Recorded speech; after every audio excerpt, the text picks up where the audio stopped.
what are we going to talk about? I've been having conversations with a lot of you guys about marketing recently. And in particular, the stuff that I've been doing a lot with the 90-day traction plan startups that we work with is like starting to put nurture systems into their business, starting to put email systems into their business, because it is one of the highest return on investment marketing channels that you can access. It is also one of the lowest costs. You don't need an expensive agency to implement this for you. You can get it done for about 20 quid a month, if not less than that. And it is a system in which when you get working, you can automate and scale with paid advertising attached to this marketing ecosystem, which I'm going to talk to you about well into your future. Okay. It builds enterprise value as well in your business, right? What I think you all want, what I hear you all saying all of the time is, if I just had a steady stream of qualified leads falling into my lap, I would be incredibly happy as a founder. Okay. Or part of a team in the startup. We would be making more money. We'd be growing faster. I'd have less sleepless nights. I'd be way less stressed, and I'd have way more confidence in my business. But the problem is, most of you feel like marketing is a mystery. Okay. It feels more like luck than a skill. Most of you haven't worked in marketing departments before and been in charge of huge campaigns so that you can see how mathematical we can actually make marketing. You're in that kind of scrappy founder-led marketing stage where we're not quite sure of the messaging that we need to put out there in order to attract and convert customers. We're definitely not experienced enough in the systems that we have available to us in order to do this at scale. And then we do this really silly thing, which drives me nuts, which is we go and hire a marketing agency who we throw lots of money at on marketing playbooks that don't work. Because until you guys know how to sell your product, you can't afford the people who do know how to sell your product. Okay. You have to be in the trenches and you have to learn the lesson as a team in order to win that knowledge of, when we say this, we get people interested. When we highlight this idea, people throw money at us. When we agitate this pain point, people sit up and pay attention. No marketing agency in the world that will work with a scrappy young startup can solve those problems for you as much as they say they can. They will get you to spend big on ads. And when it doesn't work, they will push back and say that ad spend isn't big enough. And I say to that, there is lower hanging fruit that will preserve your runway, preserve your cash flow. And in doing so, win you clients. And then when you have the lessons, learn about how to sell, you can start to scale. Most of you are putting the cart before the horse, trying to scale before you've got product market fit, before you've got the knowledge that you need. I want to do one thing in this talk today for you. Most of you exist in this hunter mindset, which is exactly where you need to be at the start of your journey. You are going out, you are finding customers, you're hopefully closing that customer, bringing them back to Basecamp, feasting out on that customer and the revenue that they earned for you and your team for a while. And then you get into panic mode and you go, God, we've got to go get some more of those customers. And it feels feast and famine. It doesn't feel systematic. It feels pretty nerve-wracking, if I'm honest with you. But all businesses start here. Okay. And once you start to level up, once you start to become more of a sophisticated marketer, you'll realize the whole reason society invented farming in the first place is it's great when you land the big client, right? When you go out and you close that next enterprise level customer and you add £10,000 worth of monthly recurring revenue to your bottom line. That's great. You guys are going to go out, celebrate. It's awesome. And then that euphoria wears off and we better hope that gets us to the next stage. It is much more of a safe bet to create a system, an ecosystem that you nurture that turns into customers over time. Okay. So planting seeds, caring for them, watering them, waiting for the plants to become good, ripe and ready to be picked. And then taking those ripe customers, right, and putting them into your pipeline and closing them. So I'm going to teach you a little bit about that. And I want emails to be one of the first ways that you start to become someone who thinks in this farmer mindset rather than a hunter mindset. A hunter is someone cold calling, doing LinkedIn DMs, something like that. You're actively going out there and trying to close a perfect customer. A farmer is someone who creates an ecosystem of assets that draws attention and draws people down a pipeline for you to close. Okay. If I'm going to do that, I need to teach you 4 things. I need to tell you why email is core to your marketing ecosystem. This is the foundation. If we don't have this, it's pointless doing paid advertising and adding loads of attention into the funnel, because you're likely not going to close a customer off one advert interaction. You're likely not going to close a customer off of a single PDF download. It would be a really good PDF if it did that, but think about your own buying journeys. How many times have you seen an advert one time and gone, damn it, take my money. Let me sign up for this really expensive contract? Doesn't happen, or it happens very, very rarely. 2, I need to tell you about building your universe of ideas. Each of you are very driven, clever individuals. You have ideas, whether you think that and believe that or not right now. I'm telling you, I speak to you all of the time, and I'm stunned at some of the insights that you have. And we need to start sharing that with the world, building your universe of ideas up so that other people can find and have that same realization as I've had with all of you, that you're worth listening to. And in listening to you, becoming your customer eventually. Once we've done that, I'm going to tell you how you're going to use these systems to get consistent customers flowing into your business. And then I'm going to tell you about the trap that I know you're all going to fall into, because you're all overachievers, type A personalities, people who want to be very good at the things that they do. And in doing so, you're going to mess this up. And I hope you're going to learn the lesson that I did not learn, and why it's taken me 3 years to do email marketing in my business. So learn from my mistakes. Okay, let's dive in. Why is email marketing core to your system? Look at these stats. Like, I was doing some research on this because I was thinking, what is the channel that I'm going to concentrate my business on in 2025? And I come across some of this research with some of these numbers, and I thought, Lee, you're an idiot. Why have you ignored this for so long? It is highly profitable in SaaS specifically, in software specifically. On the stats that I could find, on average, a pretty good rate of return on investment is for every dollar spent on email marketing, people are averaging $36 of return on investment from that expenditure. Yes, there's people who do even higher than that. There is an awful lot of people who do a lot lower than that as well. But if you make the system work, this is the kind of return on investment that you can expect. And why, if you look at every single content creator in the business space that you know online, they all have email newsletters, and success leaves clues. They know something that maybe you don't right now. And it is that number, that ratio. If you work in e-commerce, it's actually even higher than that. It has high engagement. If you get this right, you can expect a 40 to 50% open rate of your emails. How many of you have 40% of all people you cold call pick up the phone, right? I did cold calling for 5 years. It's nowhere near that. You do 100 dials, you maybe speak to 8 people in a day. Most of them slam the phone down on you. How many people get a 40 to 50% response rate from the LinkedIn DMs that you're spending all of this time doing? It's low. It's lower than that. Most people will read an email if it's a good email. Okay. And it's highly influential. 52% of consumers say, self-report, admittedly, but self-report, that emails have influenced their purchasing decisions in the past. I bet you've all had Black Friday emails in the last couple of days, and maybe, just maybe, some of you have made some kind of last minute purchasing decisions of products you definitely weren't going to buy if that email did not land in your inbox in a timely fashion. So let's do it, right? The reason this is effective is this metric here, Dunbar's numbers. You guys have heard me talk about this all of the time.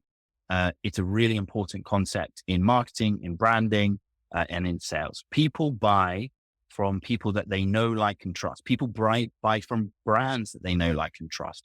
People do not have an infinite capacity to hold faces and connections in their mind. Okay. So we basically start to self-categorize people into these categories. Close connections, right in the center, much kind of more distant connections, people that maybe you just kind of know outside in that kind of 500 mark. 150 is about the number of people whose names and faces that you can remember and recall at ease.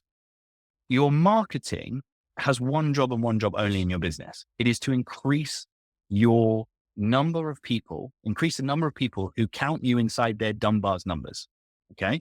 The more people who know you, the more sales opportunities you have. The more people who like you, the more likely those people are going to buy from you. And the more people who trust you, the more likely they're going to engage with your content, engage with your lead magnets, and eventually put their hand in their pockets and pay you money. So we need to be focused on upping the number of people who know us, who like us, who trust us. And email marketing, email newsletters and content is a great way to do this because it's frequent, valuable touch points. Okay.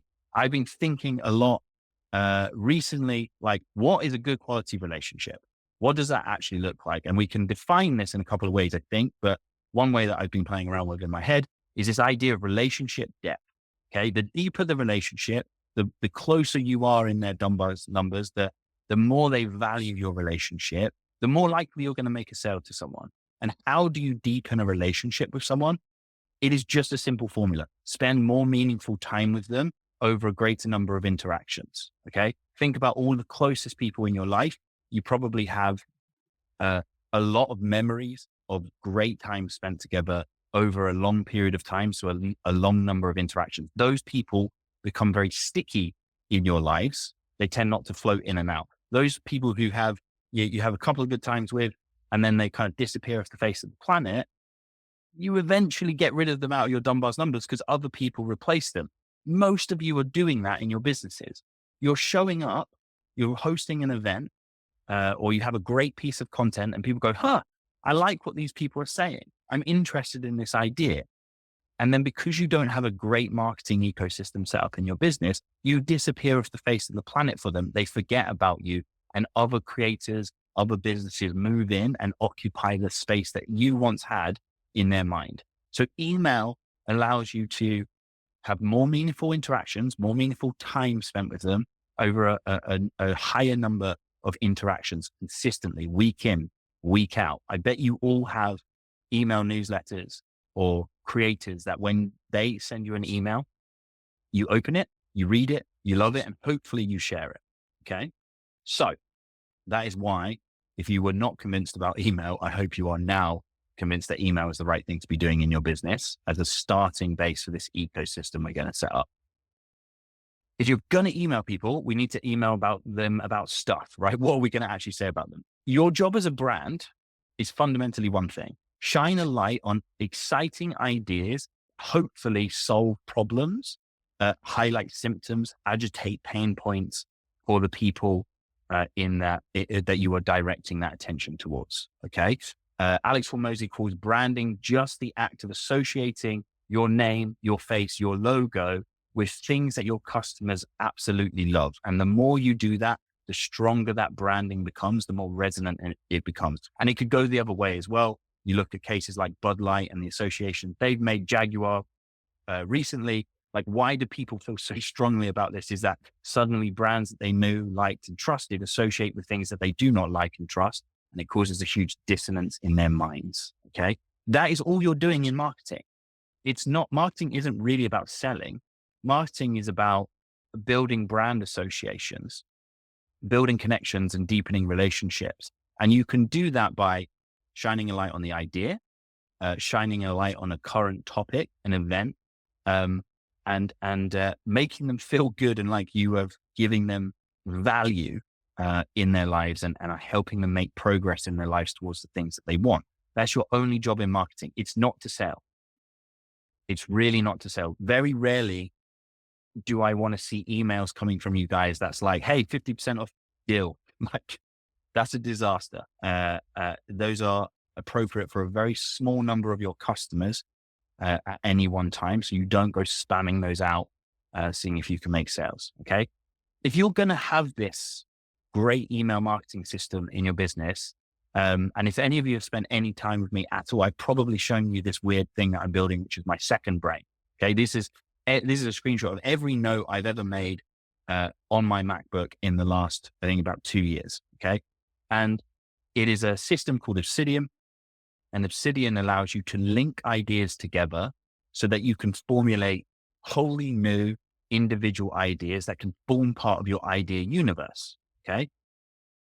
You guys can go out into the internet, which is a vast free source of current topics, exciting stuff that's going on, information and big ideas. You can take those ideas into your creative space. You can combine those ideas with your own perspective, your own story, your own angle on things, and you can come up with content that you then shine a light on for those audience members that you've built and build those associations with them. I want you all to be very comfortable or get comfortable with having opinions on things. People accuse me all the time of having a spiky personality. Like, I think that's good. Have opinions. Like, brands that are not boring aren't like kind of sitting on the sidelines, not talking about things. They jump in, they get involved in the conversation.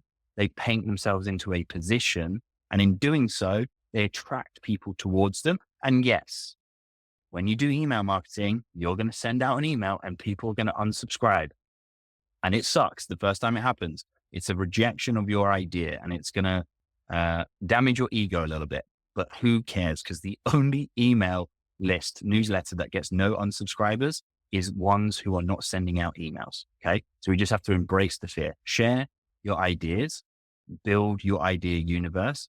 And if you look at every brand that you buy lots from, I guarantee you they have a very unique idea universe that you love engaging with time and time again. Okay. Just consistently send messages out to your audience, agitate their pain points, highlight the symptoms of the things they might be suffering from, provide value, synthesize information for them, give them your viewpoint. Most people don't want to go through the hard work of formulating their own opinions. They like to just have someone spoon feed them an opinion. You could be that person, and in doing so, generate a lot of profit on the back end of doing so. Consistently send out those messages. And all you're trying to do is draw people down this funnel. This is the problem solution aware cycle.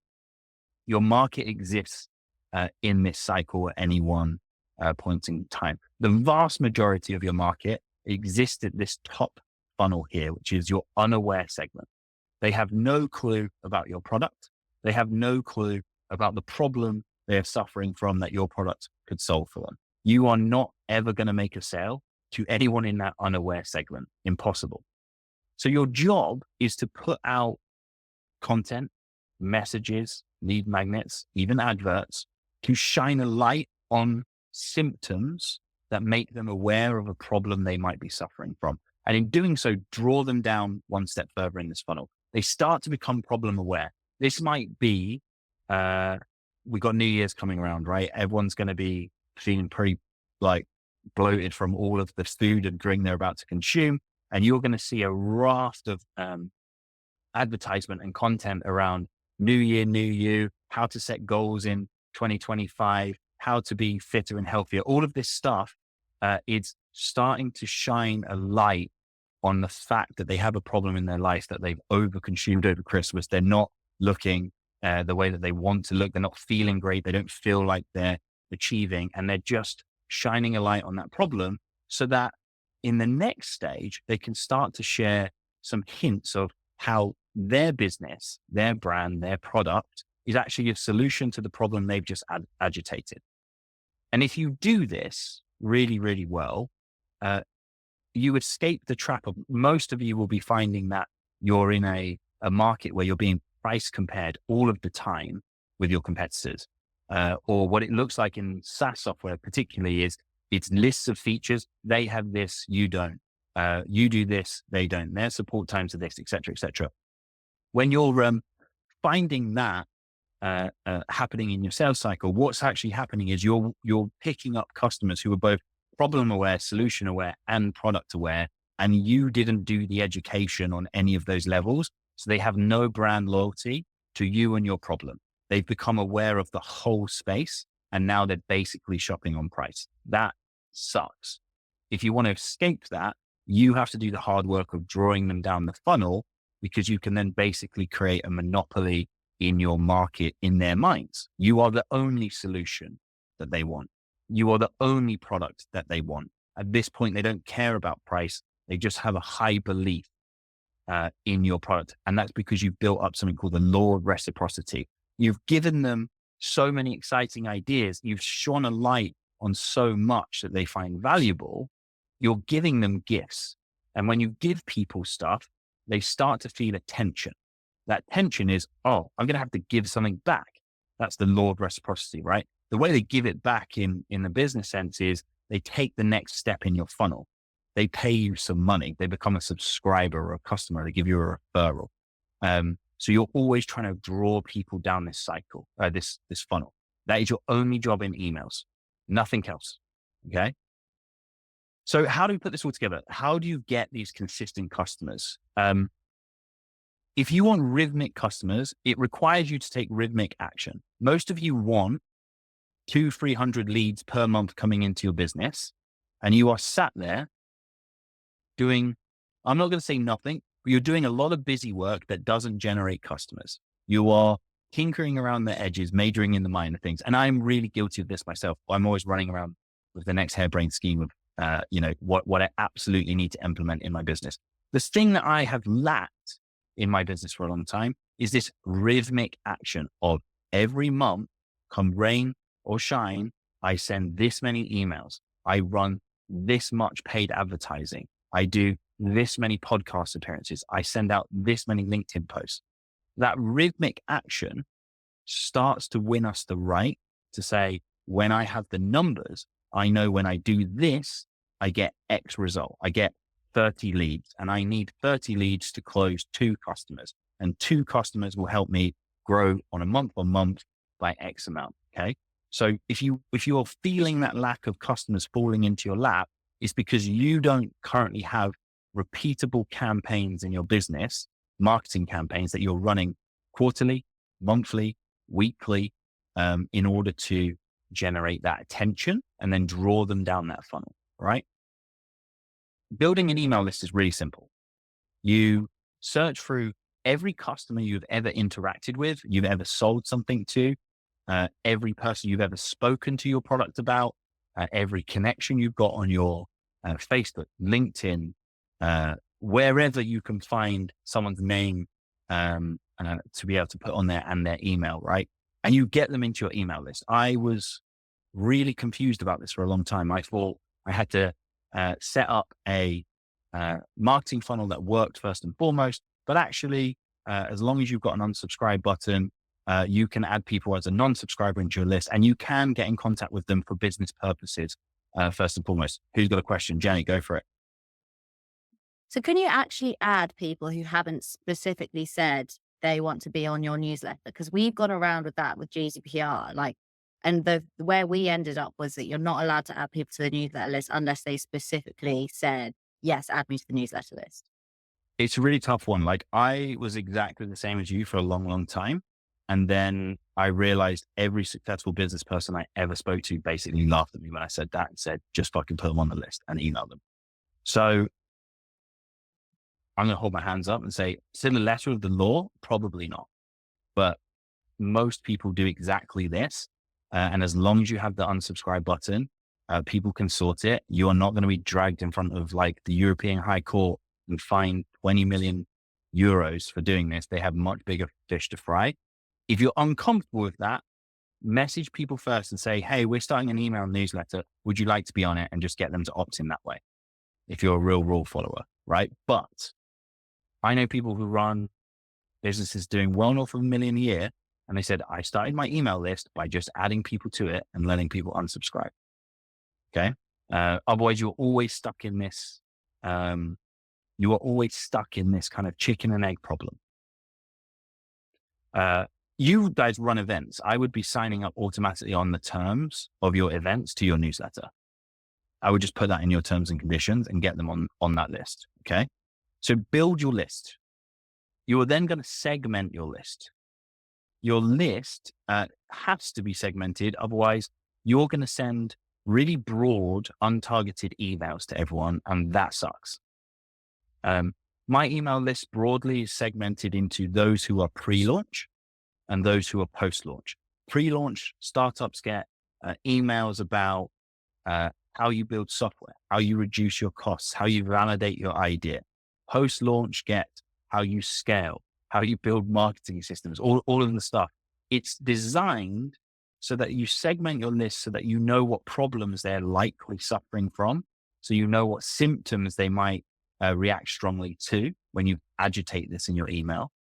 And you can get them to raise their hand and move down the funnel from there. If you don't segment your list, you will send less emails that are broader and get less of a reaction.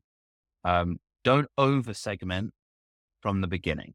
One or two big segments, broad strokes for the start is good enough to get you started, and then move on from there and get better at this. Okay.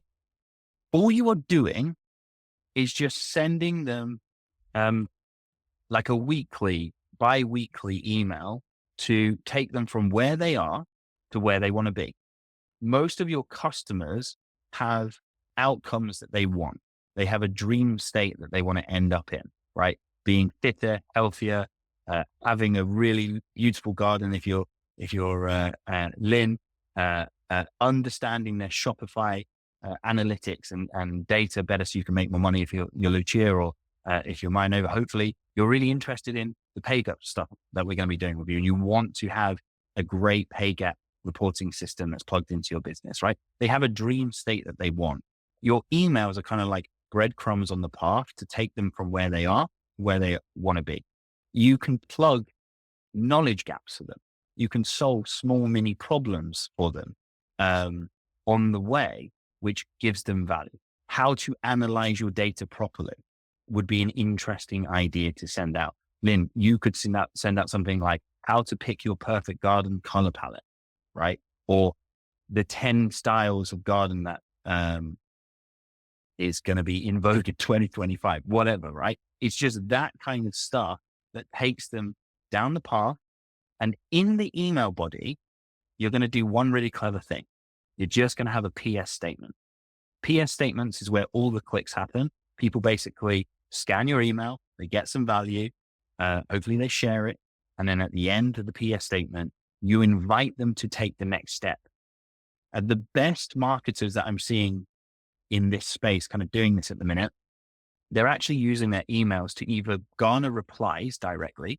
So they say, reply to this email with your thoughts, and I will give you a personalized response. Hugely powerful if you have a strong personal brand where someone's like, I really want a response from this person. Okay. Or they're saying, reply to this email for a secret meme. Go on, Jenny. You just unmute yourself and interrupt. Okay, sorry. You're in a flow, so I didn't want to. But yeah, but I never shut up. So So what's your thoughts then on like using a hello at inbox to send your newsletter versus using the founder's email address? Because this is another thing we've gone back and forward on. I would 100% use a messaging subdomain on this. What does Okay. that mean? So if we were to send out loads of email from your Jenny.Winspear email address, right? The problem is if we do something really stupid with email and send it to loads of people who then suddenly mark it as spam, what Google and the other email providers are going to do is say, this email address is like sending out really weird stuff. We're going to rate limit it, and we're going to lower the deliverability rating on it or the trust rating on it. And it's going to end up in spam. That is then going to affect your normal day-to-day business as usual operations. We don't want that in any way, shape, or form. It is perfectly okay to use a messaging domain where it might be like emails at mynova.com. Emails.mynova.com, whatever. Because it basically shields you from that negative consequence. If that email address gets flagged, you just spin up a new subdomain. It doesn't affect your personal one. I used to work in a really stupid recruitment business where they would have us do mail shots every week. So if we did 500 emails, we got to go to the pub at 12 o'clock. So you know that 500 emails got sent out every week. We got marked as spam by nearly every single tech business in the north of the UK. And in doing so, we actually really struggled to do normal business activities because every time we'd send something, it was just in their spam folder as a default. So set up a separate domain, get your DMARC records sorted out, make sure that's all ready to go. It's not very hard to do, and avoid that. Okay. So yeah, go on, Lucia. You talked about newsletters, so I suppose I was thinking about maybe sending my annual newsletter out, updating people what I've been doing. Yes, 100% right. Because the people that know, like, and trust you already, like, they want to hear what you've been up to. Actually, Jenny, it would be cool if you could share what the one you showed me that B had done, the update what you've been doing throughout the year, because I think that's a really good example of this. Is we want to make your company less of a faceless corporation. Like, no one likes buying from a faceless corporation. Ronaldo has more. Like, we'll add you to our newsletter list. There we You go. can have all the One new subscriber. Building subscribers already, right? Like, you can look at the stats, but like, named individuals on any social media platform have more followers than the big brands that they've worked for or been associated with in every instance, right? And so we just need to make you less of a, even if you're doing this from a company account, we want to show the stories of the people. We want to show the stories of the customers. We want to show the stories of, like, the fun stuff that you're the charitable impact initiatives that you're kind of working through, because no one likes to just receive sales messaging from a company all the time. It's horrible.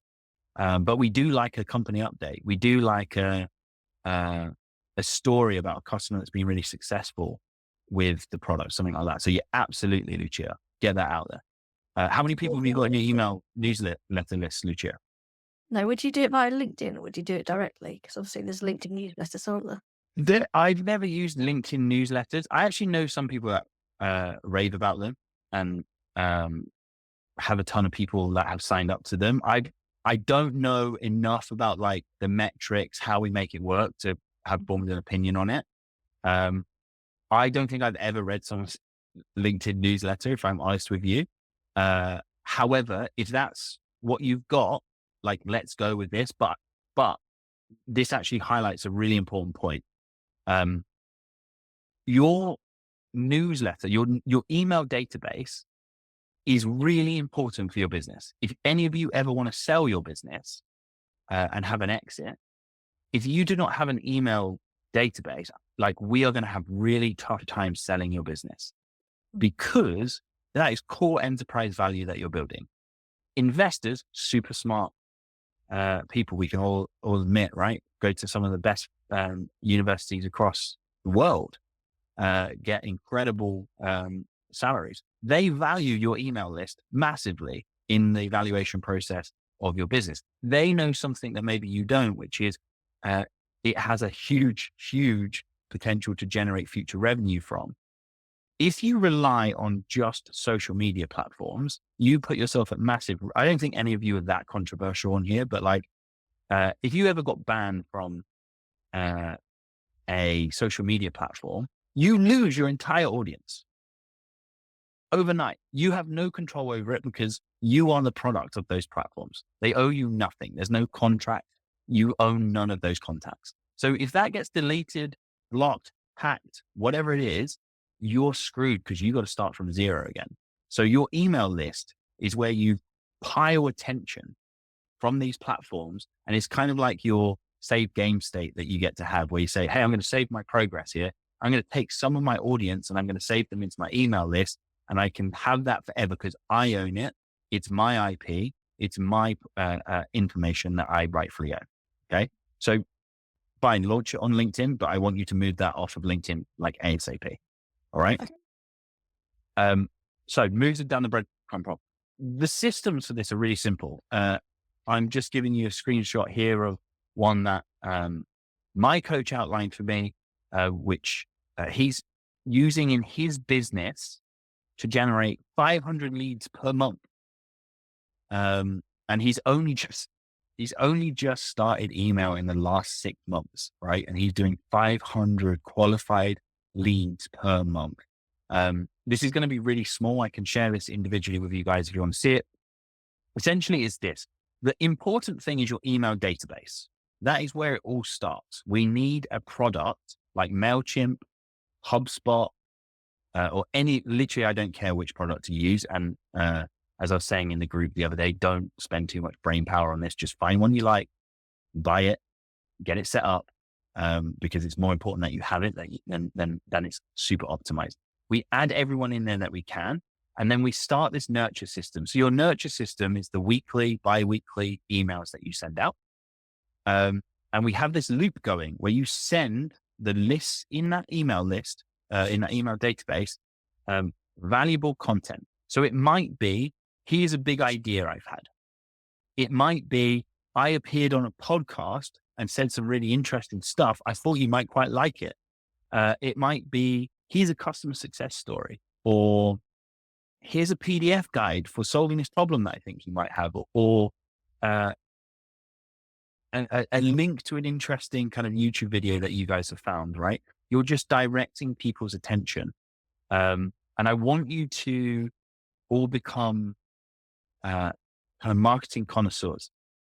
If you are not subscribed to anyone's newsletter that you absolutely love and you're listening to this talk, we have to solve that problem for you, because success leaves clues, and I want you to steal everyone else's ideas, right? So there's 3 or 4 newsletters that I absolutely love, that when I started mine, I basically had them up on one screen. I was reading through them going, why was that good? Why did I click on that? Why did that make me buy? Okay. And then I screenshot that and I put it onto a file on my desktop called marketing swipe file. And I just, every time I need ideas for newsletters or marketing materials, I open that up, and it's all the stuff that worked on me. And if I just copy that, it will probably work on other people as well while I learn about why it worked. Okay. So you start this experiment. I want you to commit to sending 24 emails. Write them, queue them up, get them done, say and forget it, see the results. Okay. Because you're going to suck at first. It's okay. I think we're not going to make sales of your first email unless we're super lucky. But we might make sales off your 10th email, right? And when we might get that open rate up to the 40% mark on your 10th email when you get really good at writing subject lines. So you start this nurture system. Then the goal is, your entire marketing goal after that becomes, get the email. Any lead magnet you produce, get the email. Any event that you host, get the email. It's all you care about, because you know you're going to stick them in your email database. You're going to nurture them. And then at some point, a percentage of those are going to buy in the future. Dent, which is Daniel Priestley's accelerator, their data, they are incredible marketers, right? They have data which says, on average, people spend 9 months on their email database before they make a purchasing decision.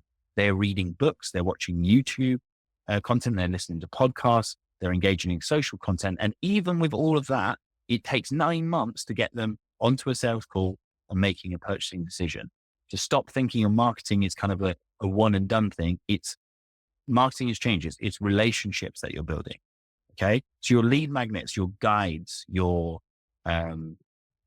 assessments, your events, it's all designed so you can get the email so you can continue the conversation on.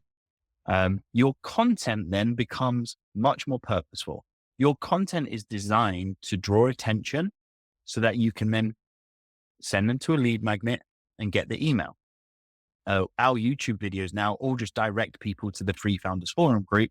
People stick their email in that, and then they get nurtured, and then they become clients over time. Okay. Paid adverts. None of you are going to run any paid adverts until you get the free organic stuff working. Because until you know what messaging works and you have data behind it, it's really difficult, unless you are an experienced marketer who's done this before in similar categories, to know what's going to work again. Once we have this system working, we then start running marketing experiments where you're like £10 a day, 50 quid a day, 100 quid a day. And we ramp that up and scale it up, but it's always positive on the return on investment first and foremost. And then on the very right-hand side of this little graph here, what you're seeing is there's a couple of things we can do to pull people off who are absolutely ready to buy from the email list into our customer database, right? There's something called the 9-word email, which Dan Sullivan pioneered, which is basically a very short, very sweet email, which is like, are you still interested in X product to do Y? And then you just wait for them to reply, right? That will make you a ton of money.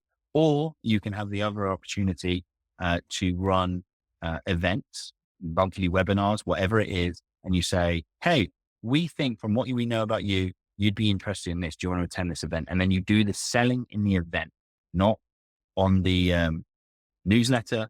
Don't try and sell in the newsletter. You're just getting them to take the next step, right?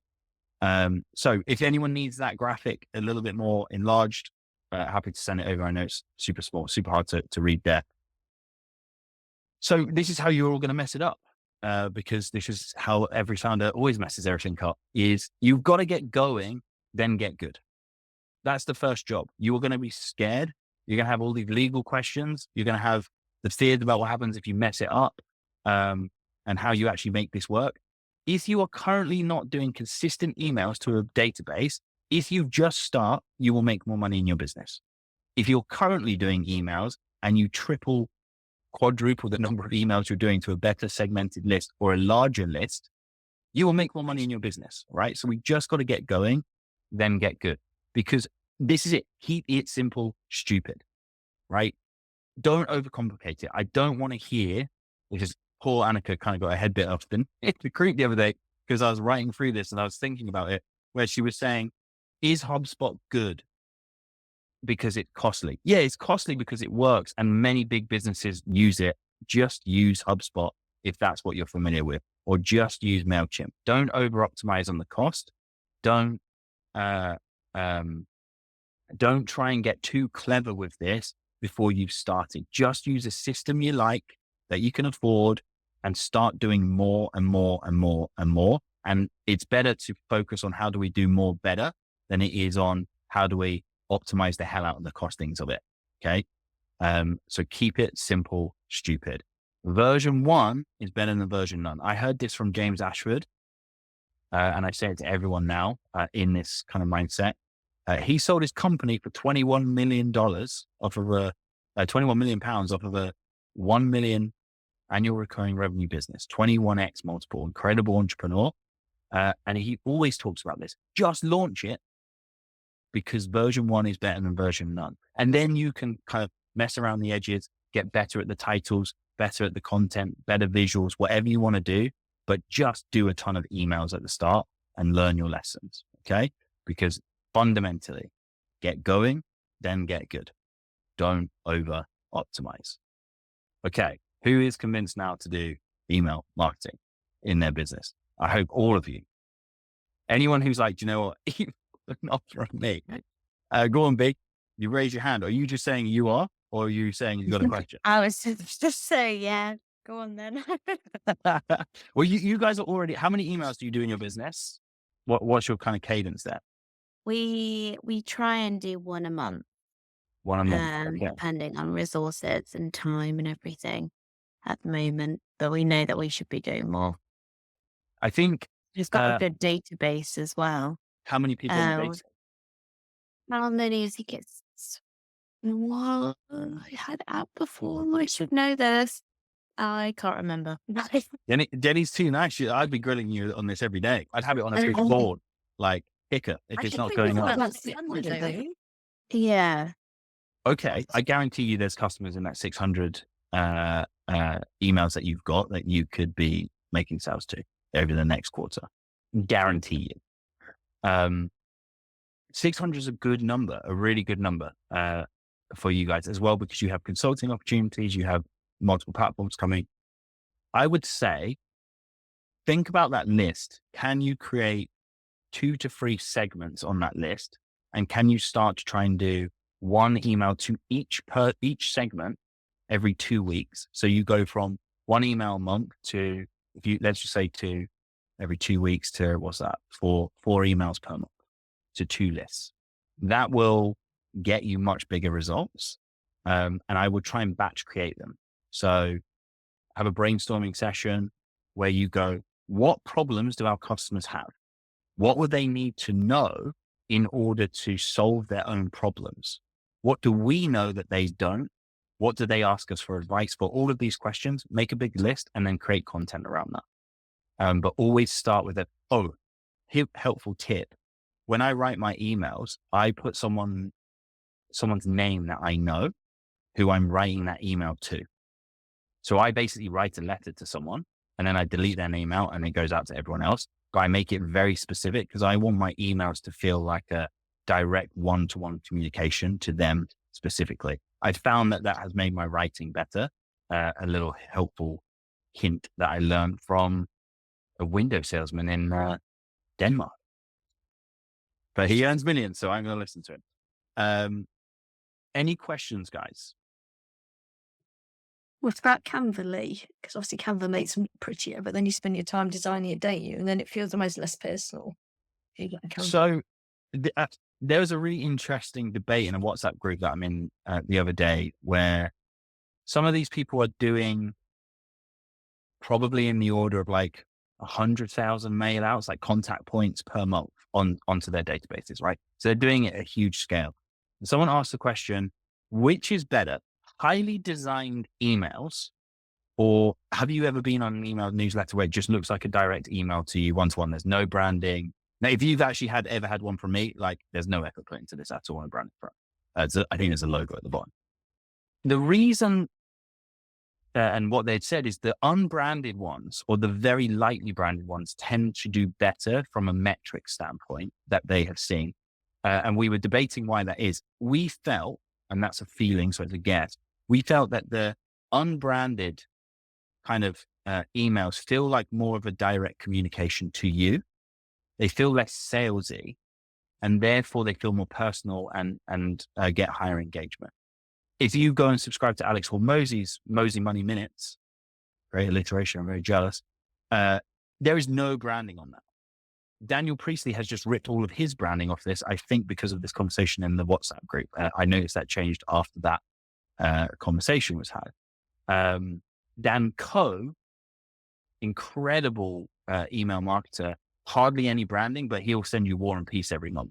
Versus Alex Hormozi is like, he's like, if it's 600 words, I've probably written too much. Okay. I don't want you spending loads of time making pretty emails. As much as I'm a designer, right? I love doing that. That's really fun. However, it's going to take you ages and that's when it's going to slow you down. I'd rather you just send out 6 more emails with good content in. The content is king. And that actually holds true at every level of business, right? I questioned my career choice as a UX designer where I saw one of my friends doing £200,000 of consulting services through a Word document that didn't even have a nice title structure. No branding, no colors, nothing. 200,000. I was shocked. I thought, my God, what am I doing with my career? It doesn't matter if it looks nice. All that matters is that the content resonates with who you're sending it to. That's job number one. Spend more time I'll on your say subject though, line. Go on. sorry to disagree, but I do prefer the newsletters that are like, because I get one from Female Founders Rise, right? And it's just words. Like, I don't like that. Whereas I get one from a local company in Digital Jersey, and they're like nicely segmented into like things I can click. They do like events, training, like news. They have like this, that, and the Do you next. buy from one? I prefer Have you to see signed that. up to events? We were at the building on Friday. Oh, yes. Digital Jersey. So look, this is going to come down to a branding and positioning aspect for you guys. What I will say is that group that I'm in is heavily male dominated.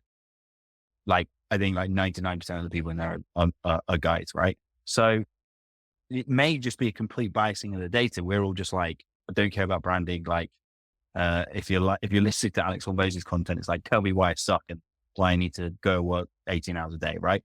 That is maybe just a very utilitarian thing. Find your voice, see what your audience resonates with. If you have questions about it, I would just test it. Do a very branded one to half the list and do a very unbranded one to half the list. Which one gets better data? Who gets more opens? Which one gets more clicks? Yeah. Always be testing with this stuff. That's interesting. And it's a game. Wait, yeah. Yeah. That'll You, be you can literally play games with this. a good trial. A lot of our database is women as well, because it's like HR, which is typically a female dominated industry. It's going to depend on your industry. I would say then, back to your original question, Lucia, is, if you are going to go down the route of Canva, set yourself up some templates. So like, work smart, not hard. Let's do the hard work once, create some templates so that it becomes easy for you to do repeatedly. Because if this becomes a big pain in the ass to do, it is the first thing that goes off your to-do list when things get tough and you get busy. And as a founder, that's basically your life. Right? You'll go, all right, I'll do the email next month. No one's waiting on it. So just make it easy for you. And that's why I want you to batch 24 and then just set and forget. All right. The other tip I would have for you is, it's a really horrible word, but I learned this from writing the book. Do a vomit draft. You just write stream of conscious, whatever you want to write. Then you put that to one side. You don't look at it for 2 days. You pull it back out and you're like, what the hell was I trying to say here? And you delete a lot of words. And then inside there is actually a really good message. But do the kind of stream of consciousness first, because otherwise you really get in your way of, I've got to write a good email. No, you just got to write an email. You make it good in the editing process after you write. No one writes good first drafts. They're always awful. The other No. Go on, Lynn. thing that I just wanted to talk about, I've obviously been using GPT a lot because it's kind of, my business is really based off the AI. Yeah. And I really struggle. I mean, my background, as you know, Lee, is strategy consulting. And the thing in that I've always struggled with most is I really struggle with the blank page, which can really be hard when you're doing things like emails or creating content or even a slide deck for me, like starting. Yeah. And GPT has been like a real game changer for me because I can literally do some of this, not even stream of consciousness, like here's kind of what I want to talk about. Here are the thoughts in my head. Like there's some stream of consciousness in that. Absolutely. And it gives me quite a good, I mean, I never use, because it just sounds like GPT, right? When it comes out. But it really gives me a really nice place to structure some of my thinking. And it gives me more than a blank page, like a starting with 10. And Yeah, exactly the right way to use it. Time saver for getting something like newsletters. You can save 50% of trying to figure out like the structure of what you're trying to say just by putting it in, and then take it, copy and paste it into a Word document or into PowerPoint or whatever you use, and just use it as the base. I don't know. I found that really helpful. Yeah. So I was having a conversation with a really good branding guy that I know, Luke Kelly. If you ever want to see like beautiful brand design, this guy's like, go follow him on LinkedIn. Thank you, Lee. See you later, Lucia. Bye. We were talking about this idea that if you outsource all your thinking to AI, like you get in trouble. But what AI is really good at is kind of being a co-pilot. So I typically start mine off I pull up GPT advanced voice mode. I'll probably be making like breakfast in the morning, coffee, whatever. And I just start talking at GPT. And I'm like, I've been thinking about this. This is my target audience. What do you think about this? And then it kind of responds, and I say, and I basically have a dialogue with it. And by the time I've made breakfast, I've come up with like 5 different starting points for emails that we could send out. Then I stick that draft back into GPT and I say, what controversial or left of field ideas do you want me to add to this to make it more powerful? And it comes up with some wild stuff that I then put into my ideas universe. So it's this collaboration with AI that you can get incredible results from. So yeah, I'd encourage you, don't shy away from it. Good way to think of it. I kind of think of it as like my cheapest staff member of one. Yeah. You can't use anything that it gives you, well, very little straight off, but it's really good for kind of just like spitballing or structuring, that kind of thing, of giving you some idea of what's. Absolutely. Like that is the way AI should be used. I've been saying for a while that like, I think we're in the time of AI human symbiosis. It's the two together that makes this kind of sum is greater than the whole is greater than the sum of the parts, right? Don't just stick into GPT, write me a newsletter. Because I think now I've seen more and more online, people are like, I can tell when you write your content with GPT because it has stylistic tendencies that most people don't. So yeah, I would agree, Lynn. Use it, but don't use it for 100%. Use it as the kind of, use it as the mirror, right? Awesome, guys. I know we usually do more free form content and questions. So I've got a bit more time. If people have questions they want to ask me about their business, they want some problem solving on, I'm probably here for the next half an hour if you want. If not, all good. Hopefully you found that useful. And I want to hear a success story for when you send out an email and earn your first customer from it. Because I think when you have that light bulb go off, you'll go, why the hell was we not more emails sooner? Remember, 36 to 1 ratio return on investment. That is a smart bet to play.